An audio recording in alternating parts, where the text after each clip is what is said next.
problema pode tornar próximo o inacessível, diria Eduardo Lourenço. Sim. E aí o Eduardo Lourenço é extraordinário. Sim, mas depois, como também sendo dois artistas portugueses que estão muito implantados. Em off, conversa de bastidores. Olá, sejam bem-vindos a mais um podcast em off, conversa de bastidores. Hoje tenho comigo António Faria, designer gráfico, professor e artista plástico.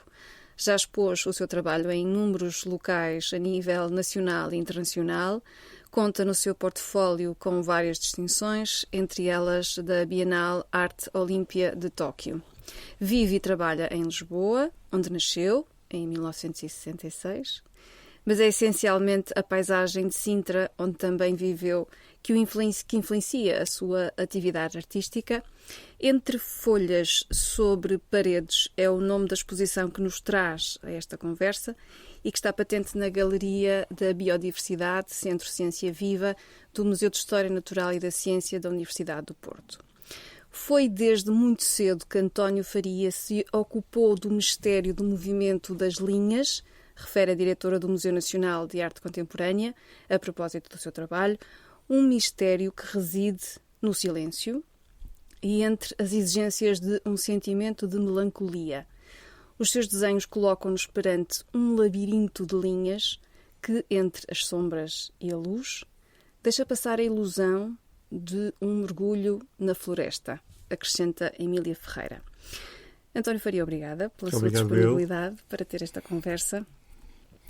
Eu conhecia apenas fotografias do seu trabalho e alguns vídeos, mas quando fui efetivamente visitar esta exposição, Entre Folhas sobre Paredes, a minha primeira reação foi abrir muito os olhos e involuntariamente abrir a boca numa atitude inconsciente de tentar abarcar tudo aquilo. A escala dos seus desenhos é muito, muito generosa, partindo do princípio que cada desenho é uma ideia.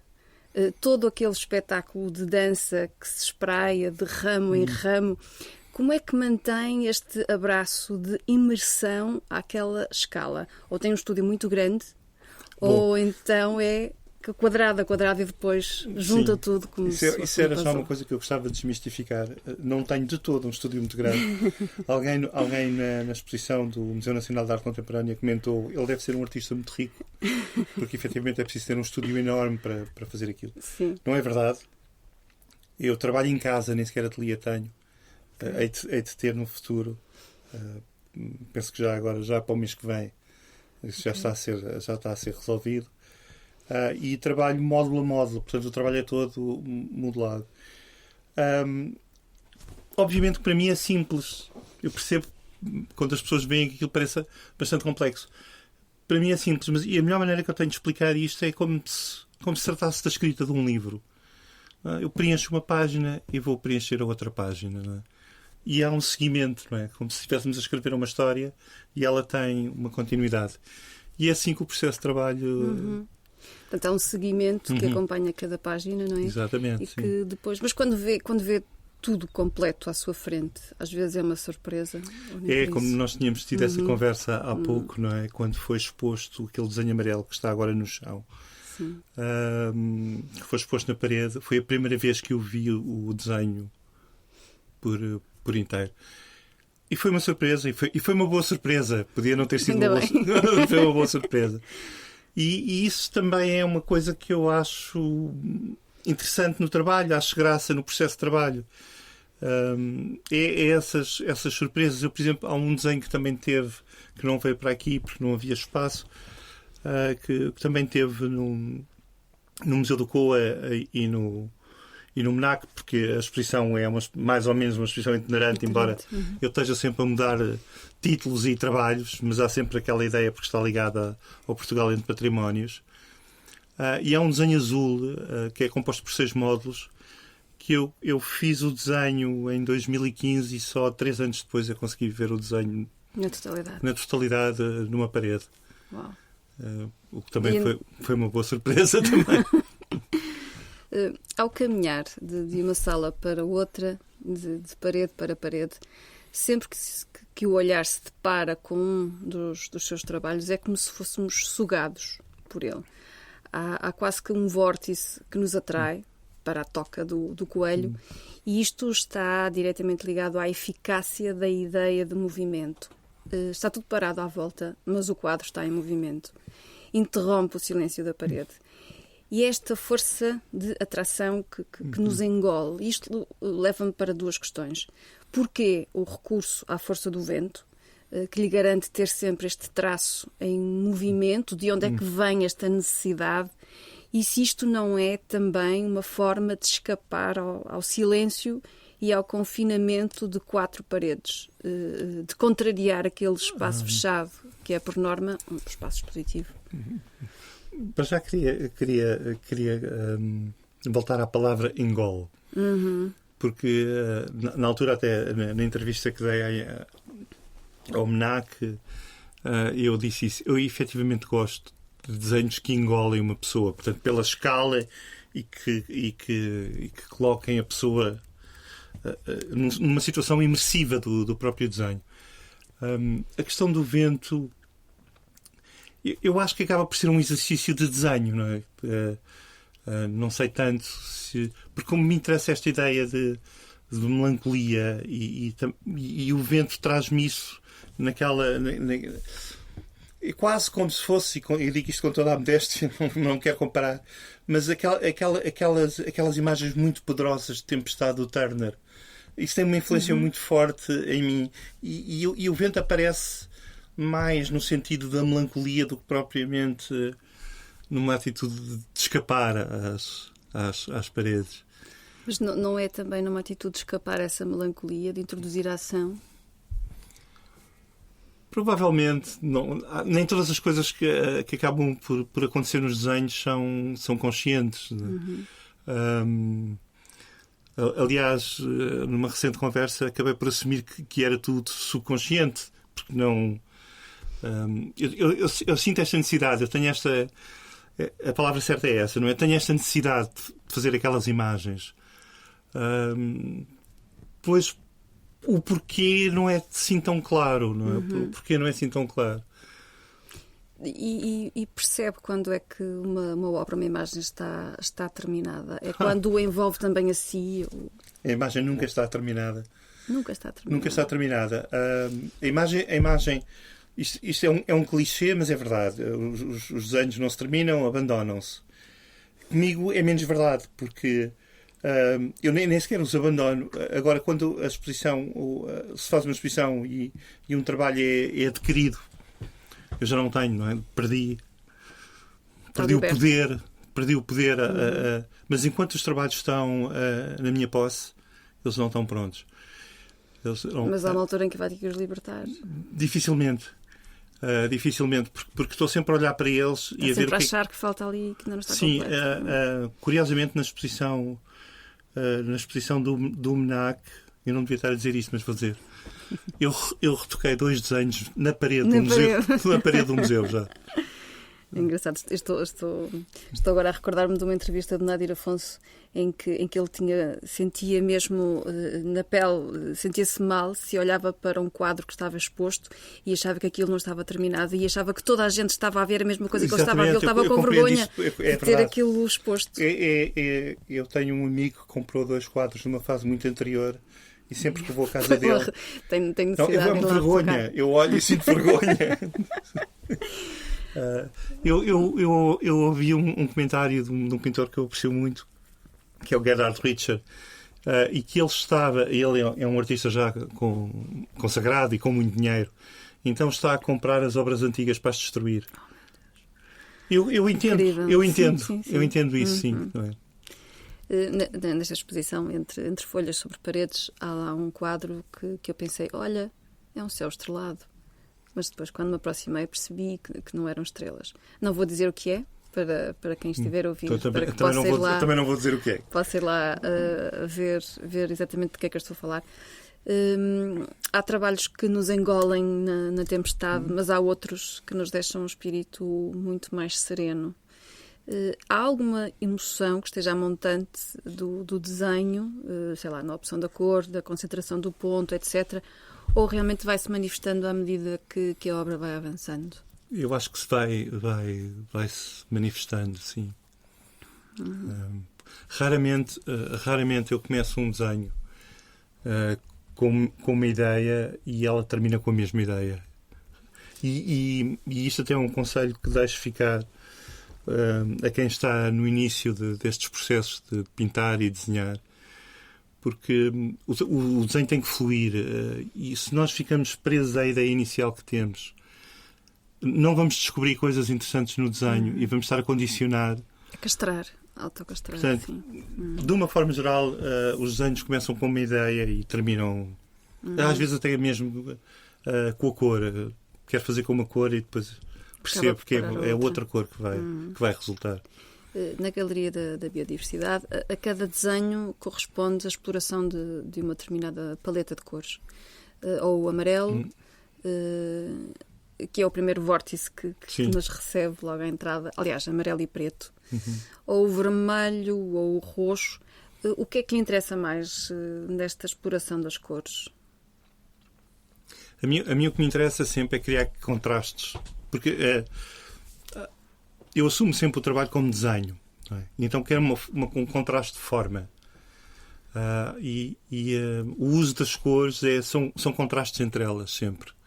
E de uma forma geral, tirando o amarelo e preto, não é? Acabo sempre por tomar opções complementares nas cores. Portanto, mas há aqui uma questão de vibração, de emoção, as cores transmitem-lhe uma determinada força. Eu procuro as cores para traduzir alguma melancolia. Eu não sou capaz apesar de alguns desenhos se calhar até têm essa energia, mas não foi essa a intenção, de fazer um desenho muito colorido. Sim. Não é? Eles são todos tonais, não é? Porque eu, por exemplo, admiro imenso o trabalho do David Hockney, que é um trabalho de cor brilhante, mas eu não conseguiria fazer aquilo. Porque aquilo me traz um exagero naquilo que eu sinto cá dentro, que não. Portanto, a cor tem que ser sempre toda muito tonal. Eu cromaticamente considero uma pessoa tonal. Não é? Portanto, escolho uma cor e depois as variações estão dentro daquela cor e depois uma complementar para procurar o contraste da forma. Isso que me está a dizer, eu estou a procurar agora, por exemplo, todos aqueles que são em tons mais de tempestade, em tons mais roxos, etc. Mas pensando no amarelo, que tem aquele fundo negro, não sei se é pelo... Eu estava a escrever jogo de contrastes e a palavra que me vem à cabeça até é fogo. Fogo de contrastes. Não consigo deixar de pensar na herança ou transmigração do design para os desenhos. Sente que há coisas que transmigram de umas áreas para as outras? Sim. Houve uma altura que eu achei que isso estava a acontecer mais no design do que no desenho. Portanto, o design estava a ganhar mais com a vertente plástica do que no desenho. Agora eu acho que é uma... Ele nota-se na forma como é composto, como é que a composição é feita. Eu acho que é isso. Não é? Também tem recorrido ao carvão, não é? Desenho a carvão. Tenho. Esta exposição não tem nenhum desenho a carvão. Aquele desenho, por exemplo, vermelho, que está só é só um pormenor. O desenho tem uma escala muito maior. É só um pormenor. E são desenhos feitos de uma forma muito meticulosa, com pequenos gestos, quase como se fosse aquele gesto de tatuar, aquela coisa de picar. Sim. E a determinada altura eu senti necessidade de abrir o gesto. Não é? Como já tinha dito isso também. E o carvão permitiu isso. Não é um carvão qualquer. Eu uso um carvão mineral, que é muito diferente do carvão vegetal. E trabalho com o papel muito, muito molhado. Okay. O que faz com que o gesto, o carvão desliza e são sempre desenhos muito rápidos. E têm que ser grandes também, porque o gesto é muito largo. E são, de facto, são desenhos que levam muito pouco tempo a serem feitos. Essa é a sua fase mais recente, digamos assim? Não. Quer dizer, eu vou e venho aos materiais. Não, foi uma reação aos trabalhos vermelhos. Isso foi. Mas, curiosamente, ali na exposição há 2 desenhos que são recentíssimos, que foram provavelmente terminados 15 dias antes de montar a exposição. Quais foram já agora? Que são aquele castanho e o roxo, que tem uma caveira. Não sei se toda a gente reparou na caveira. Não. Ainda bem. Mas ela está lá. Mas é um motivo para voltar. Ao espreitar alguns dos vídeos que queria, estou-me a referir nomeadamente ao Fungagá das Artes, e em que explora a música e a banda desenhada, etc. Sim. Ou porque as capas são objetos de design interessantes, ou porque recorrem à banda desenhada, Sex Pistols, Flaming Lips, Queens of the Stone Age, White Stripes, Dirty Column, Beach House. A pergunta é: há também uma paisagem sonora que habitualmente acompanha o crescimento da floresta? Há uma paisagem sonora. Eu tenho uma relação muito íntima com o vinil. É assim, uma grande paixão minha. E esta ideia do Fungagá das Artes, que era para um público mais adolescente, foi mostrar que grandes artistas plásticos fizeram capas de discos. Não é? Os mesmos artistas que nós vemos nos grandes museus também fizeram capas de discos. E inclusive portugueses. Não é? Há um Fungagá que é só com artistas portugueses. Quer nas capas, quer... E essa era a ideia. Mas eu deixei de ouvir música enquanto desenhava, que era isso que eu queria chegar. Porque percebi que não estava a ouvir coisa nenhuma. Não dá para fazer as 2 coisas ao mesmo tempo. Não, o ponto de focagem era tão grande que... E então, quando estou a ouvir música, não estou a fazer rigorosamente mais nada. Tenho quase uma relação com os discos como as pessoas têm com os livros, porque fico sentado a ouvir a música, acabou o disco, guardo e vou buscar outro, se for o caso disso. E acontece muitas vezes que nunca mais volto a ouvir o mesmo disco. E o objeto em si também é uma coisa que eu atrai a fisicalidade. Sim, o objeto para mim é quase um fetiche, não é? Aliás, vê-se nesses vídeos, não é? Sim. Que a relação que tenho com o objeto parece quase superior à música. Mas só agora a questão da paisagem sonora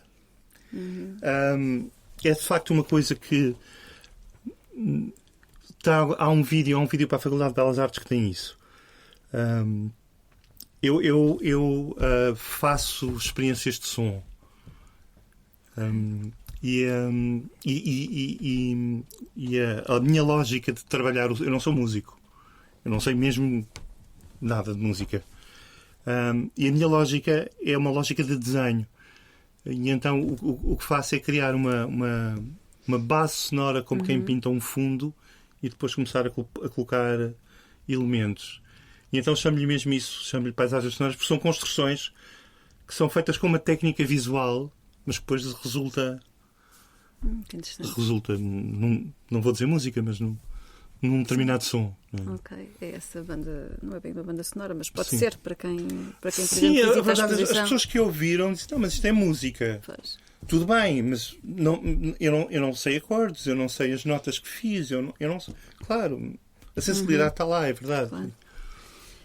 Há uma outra ideia que me fica do seu trabalho. Estávamos agora a falar de objetos, mas esta ideia com que eu fico é de uma espécie de amplitude da linha do horizonte. É como se quisesse estender a imagem que lhe apetece ver até onde o olhar alcança. No seu dia-a-dia, no seu local de trabalho, é importante para si esta harmonia do espaço e dos objetos à sua volta?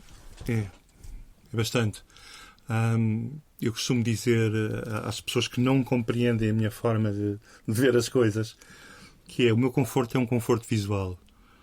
Eu não me importo de ter uma cadeira que sentar é incómodo, não me importo de todo, desde que ela seja um belíssimo objeto. Não me importa. E é isto. O meu conforto é um conforto visual. Mas requer uma espécie de harmonia. Sim, quer dizer, eu tenho uma formação como designer e isso, não é? Abre campo para a seleção de móveis, para perceber a história do mobiliário. E tenho, obviamente, as minhas preferências. Gosto imenso do mobiliário dos anos 60, dos designers nórdicos da época, dos anos 60.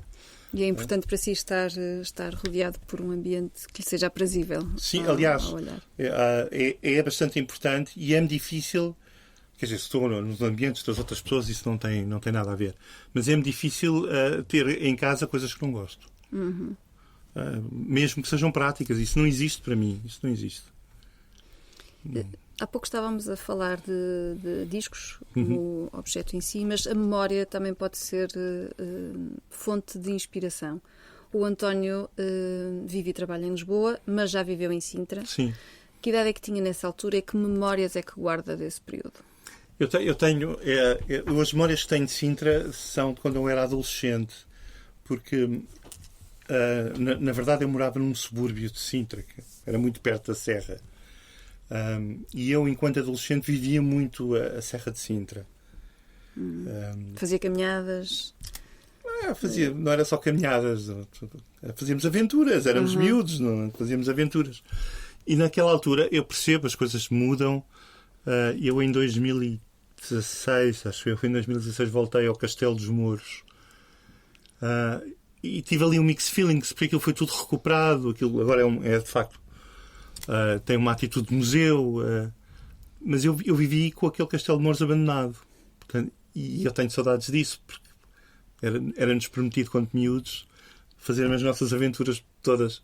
Eu, por exemplo, lembro-me do Palácio da Pena, andar por cima da cúpula do Palácio não é? Aquela cúpula, andar lá à roda. Hoje é impensável, não é?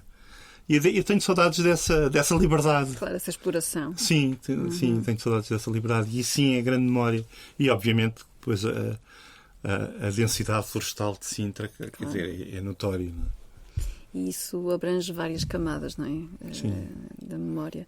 Sei também que fez a caminhada de Santiago de Compostela. Sim, fiz. De onde até onde e como é que foi essa experiência também? Eu fiz perto da fronteira já de Espanha, até Santiago. Okay. Essa experiência foi ótima porque, para mim, quer dizer, não deixa de ser uma experiência espiritual. É difícil, acho eu, é difícil começar a fazer esse caminho com intenções muito diferentes e depois esse processo espiritual toma conta de nós. Acho que não há maneira de fugir a isso. E é muito interessante quando nós chegamos à catedral e aquilo tem um embate.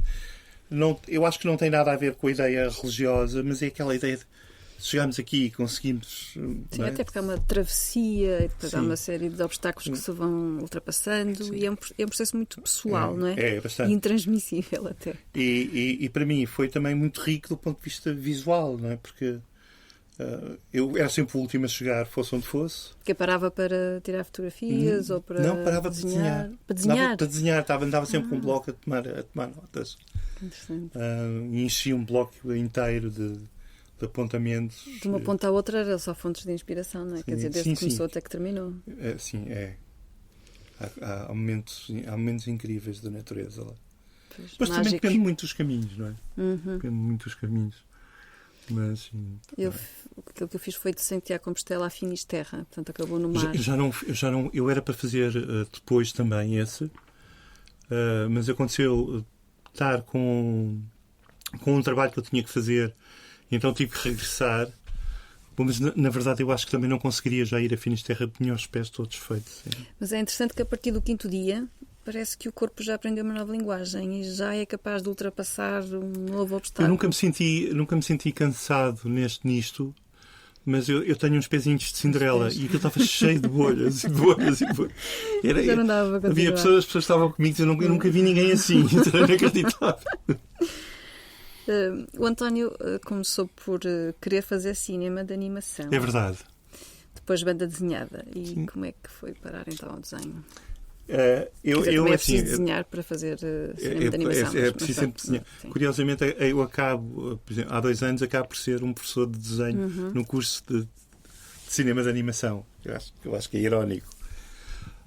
Eu queria, de facto, fazer cinema de animação, era o que me interessava mais.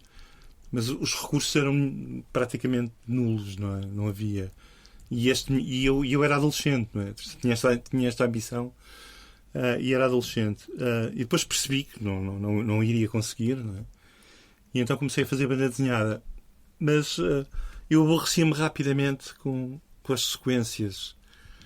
E é o meu pai que me diz: não, tens que olhar para o desenho, e um só desenho pode ter todas essas necessidades de movimento. E foi a partir daí, depois nunca mais. Abriu-lhe. Sim, exato, nunca mais. Mostrou outro caminho, digamos assim, outra forma de olhar para o desenho. Ainda a propósito deste desvio do cinema de animação, li numa das entrevistas que deu que foi aluno da Anna Atterley.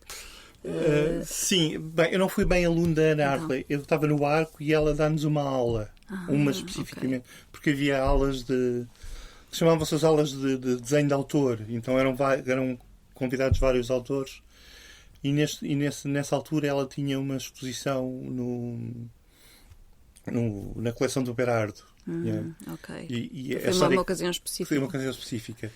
E é essa história que ela conta, que é maravilhosa, não é? Sim, quero contar. Sim, posso contar. Também tem a ver com esse desvio que ela acabou por fazer, exatamente. não é? Ela queria ser uma cantora lírica e por razões de saúde não pode ser. Sim. E o médico diz que a criatividade é como um prego num saco. Acaba sempre por furar. De uma outra forma. Eu acho isso, acho muito bonita essa história. Eu acho essa história muito bonita.